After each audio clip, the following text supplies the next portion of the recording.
Welcome to the channel. Pain number 2 here with another Tarkov task.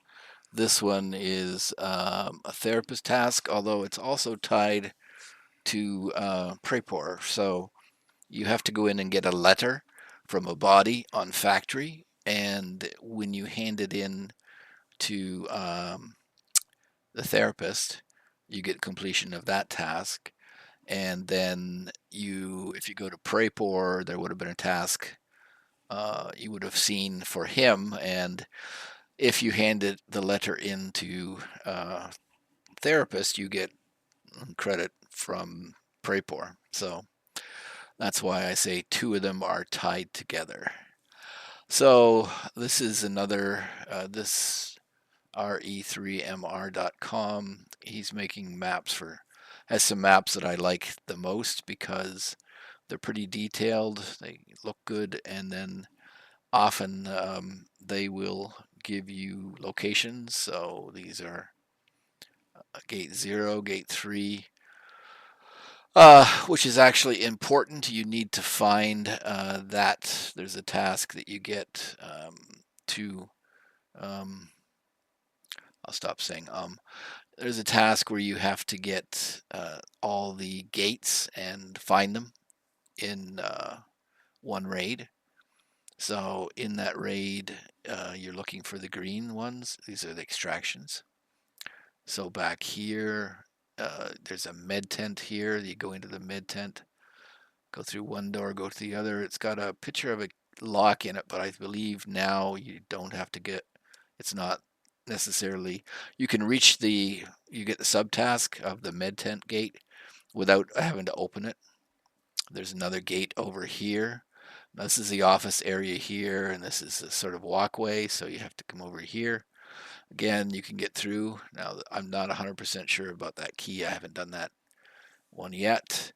So then there's the courtyard gate, and then finally gate 3, which is the one that most people are used to. So this is going to be somewhat new here, the new area. I think the areas in green are somewhat new. Because you have to be able to get to the section here to get that final gate. Anyways, that's not the task I'm doing. This is called Postman. And there's two sections, like I said, one for therapist and one for Prapor. And you get Prapors completed by giving the letter to therapist. So this is where you find it.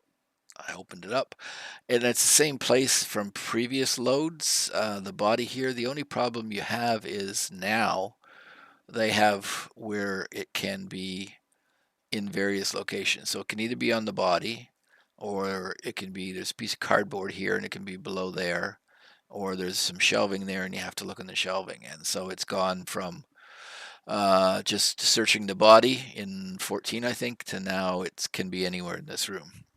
And I tried doing this during the zombie event, and you couldn't. You were swarmed by zombies before you could do any searching of the room. So that was kind of dumb on my part, but that's what I did. So, anyways, this you'll recognize parts of it here. Um, where's the? Let's see here. So back in here is one of the more popular spawn points. You can spawn along here. Um, yeah, you just have to be very careful in this section because even though there can only be 6 people, so here, this is the amount of PMCs that can be on the map, and they've increased it. It used to be 6, now it can be up to 7 and 8. So, and it's a short raid, and there is a boss of tequila. But it's one of the smallest maps, but they've expanded recently, so there's a lot of new territory. If you're not familiar, you might have to do a couple of offline raids to get familiar with it. I was lucky enough to spawn in an area that I recognize, so I was able to um, get to where I needed to go. Really, relatively easy, although there's some additional stuff around here that was confusing, but yeah. So that's it. Let's have a look at the raid. and I'll give you some commentary. So through this door, and come out here, and again another door, and now you'll recognize where we are because this is one of the normal spawn points from previous gens. Here's all the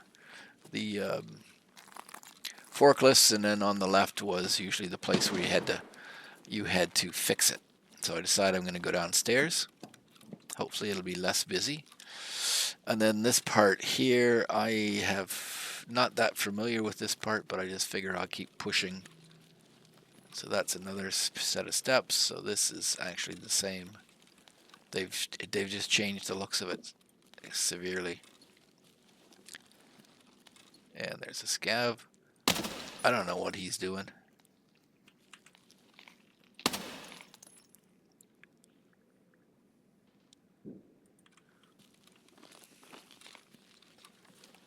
Usually when you see them looking like that intently, they have seen somebody.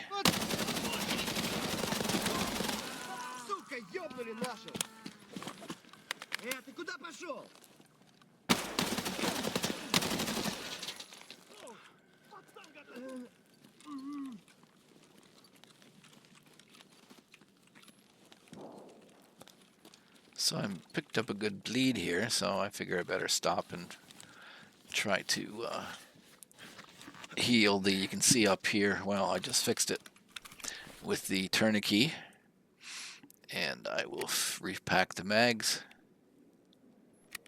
So I came in here with two 60-round mags. It takes a while to repack a 60-round mag. Don't particularly like that, but anyways. So I got a broken left arm right now. That's the other problem to be concerned about. Always repair your head, because you cannot, if your head gets blacked out, there's nothing you can do about it. You can fix your thorax, you can fix your stomach, your left and right arm, your left and right leg, but you cannot fix your head once it is down to 0 out of 35. So anyways, I will patch my left arm, because that does affect how I can shoot. See, my under a bit of pain because everything's blurry. Using the AK-12, I found it's relatively good this raid compared to the other AKs. It does allow me to use a 60-round mag with it, or a 40 for that matter. I would probably prefer to use 40s because they can repack quicker. I didn't have any 40s, so anyways. I'm going to do a bit of repair here. Again, try to fill this mag up. Just using the garbage ammo I have in a 60 because I think I can get enough rounds.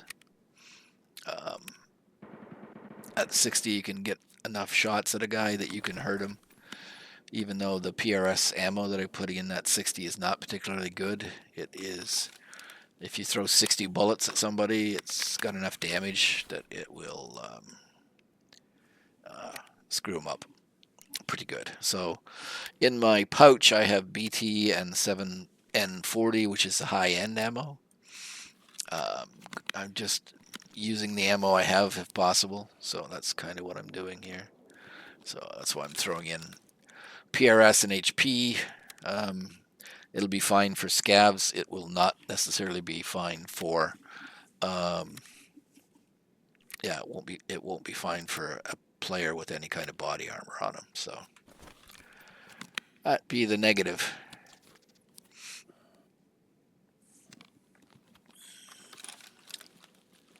Anyways, there's a scav someplace. It's way down there, but he comes running back this way. Splishity splash.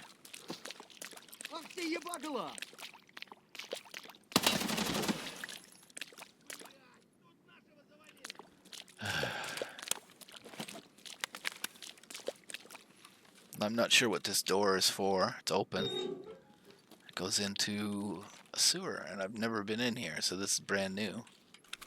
But it looks like a good place for repacking a mag, so that's what I'm going to do. And you don't really need to see me repacking a mag, so move ahead, coming back out. Now there's the medical tent that I spoke of, up this ramp, and above and behind me is the little bunker. So comes another, either a PMC running away or it was a scav. But I'm going to come up and into another scav. So this bit is changed a bit here. Oh, somebody killed somebody here.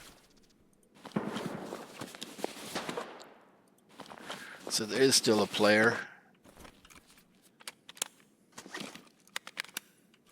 on this map because I just heard some shooting.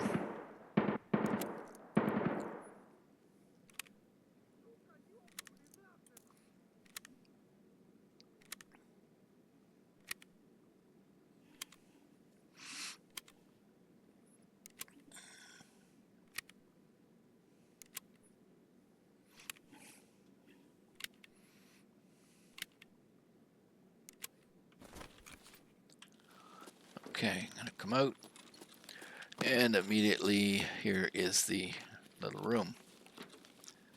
So there's the body, and I do a quick search, but typically you would find the letter on the body. And you always struggled a little bit between, searching the body, trying to find it. That's why you see me trying to get it here, and it's like, what's going on? Where is it? And panicking. So I don't see anything there. This piece of cardboard you can see in the bottom right it's right there underneath the cardboard. So I'm really concerned about getting shot by a scav while I'm sitting here trying to search this guy. And going, what the fuck? What the fuck? Anyways, you can see I do pretty thorough. Usually you would see a dot, white dot appear, that letting you know that the letter's here and you can get it from him. And anyways, I'll move forward because I'm not going to find it. You don't need to see me. So in that, I did manage to find another surgery kit, but I don't have any 3 spaces because I stupidly didn't bring a backpack in. So I just pulled the one that I'd partly used. Again, the cardboard to my immediate right is where you find it, and I'll just speed it up a bit because I've spent a lot of time searching the body and not finding it. So I actually have to go to Google and Google it, but you can see it right there. There it is right there under the cardboard. And right now I'm looking at my notes and searching and going, what the hell? Anyways, it also can be in these filing cabinets, so that's why I'm looking there. You can hear me actually looking at a guy, listening at somebody else's video that's got it complete. But anyways, let's move it on. Oh, hang on. Did it not show me picking it up? Yes, there it is, as I showed before. All right, I'm done. So all I have to do now is get out, and I'll be complete. Because if you don't live, you will have to come back. But I do see this body here, and I go,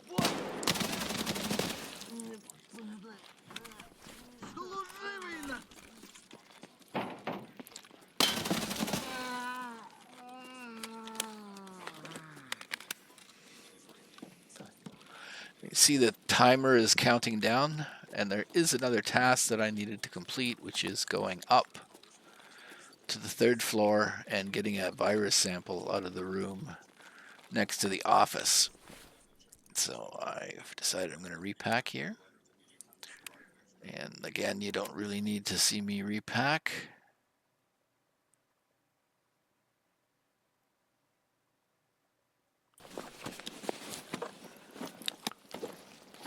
And I think I come across another body or something up here, and that's what I'm stopping for. Yeah, there it is.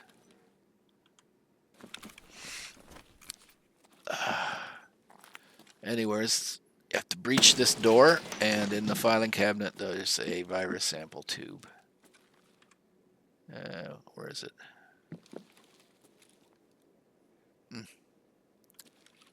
That's just the file cabinet.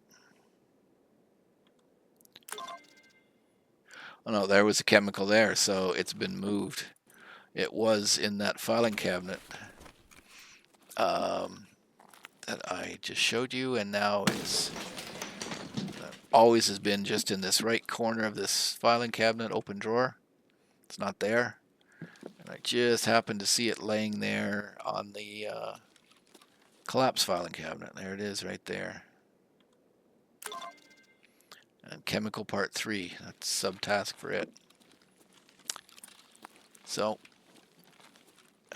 now you can go up the stairs here, but I found the best way to do is come out this little bridge, make a left, and then make a jump.